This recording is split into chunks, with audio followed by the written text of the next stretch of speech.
முதலில் வெற்றி பெற இருக்கின்ற 4 ராசி நேயர்கள், ஒன்று ரிஷபம், இன்னொன்று கடகம், இன்னொன்று துலாம், இன்னொன்று மகரம். இந்த 4 பேருமே நம்பர் 1 தான். வரிசைப்படுத்துறதுக்காக ரிஷபம், கடகம், துலாம், மகரம்னு சொல்லியாச்சு. அப்படி என்ன சார் வாய்ப்புகளை தருவார் அப்படின்னு கேட்டால், எதிர்பாராத வெற்றிகள். கல்வி என்பது முக்கியம் தானே. குழந்தை பருவத்தில் இருக்கிறவங்களுக்கு கல்வி பருவங்கிறது முக்கியம். அந்த கல்வியில் வந்து மிகப்பெரிய வெற்றி அடைஞ்சிருவாங்க.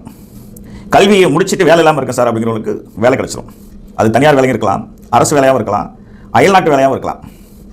திருமணத்தை ரொம்ப நாளாக தேடி தேடி தேடி தேடி அலைஞ்சு இன்னும் நடக்கவே இல்லை சார் அப்படின்னு சொல்கிறவங்களுக்கு, திருமண வயதில் இருக்கிறவங்களுக்கு திருமணம் நடக்கும். சொந்த வீடு என்பது ரொம்ப பேருக்கு வாழ்க்கையில் கனவாகவே இருக்கிறது. எப்போ சார் சொந்த வீடு கட்டுவேன், எப்போ சார் சொந்த வீடு கட்டுவேன் எல்லாருமே கேட்குறாங்க என்கிட்ட.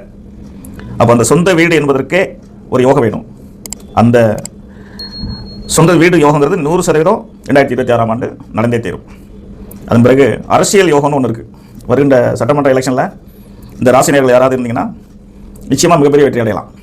அது அரசியல் யோகம் அப்படின்னு சொல்கிறத விட, அரசியல் யோகம் என்பதற்கு ஒரு தனி ஆராய்ச்சி இருக்கிறது. இருந்தாலும் அதுக்குள்ளே சனி பகவான் விபரீத ராஜயோகத்தில் இருக்கிறதுனால அரசியல் யோகம் விபரீத ராஜயோகம் தானே. அதனால் அரசியலிலும் மிகப்பெரிய வெற்றி அடையக்கூடியவர்களாக இந்த 4 ராசினியர்கள் இருப்பாங்க. அப்போ வழக்கில் இருப்பவன் வழக்கு தீர்ந்துடும், கடனில் இருப்பவனுக்கு கடன் தீரும். நான் ஏற்கனவே சொன்ன மாதிரி நிறைய தடைகள் இருந்தாலும் எல்லா தடைகளுமே நீங்கி வெற்றி பெறுவாள் என்பது சந்தேகத்துக்கு இடமே இல்லை.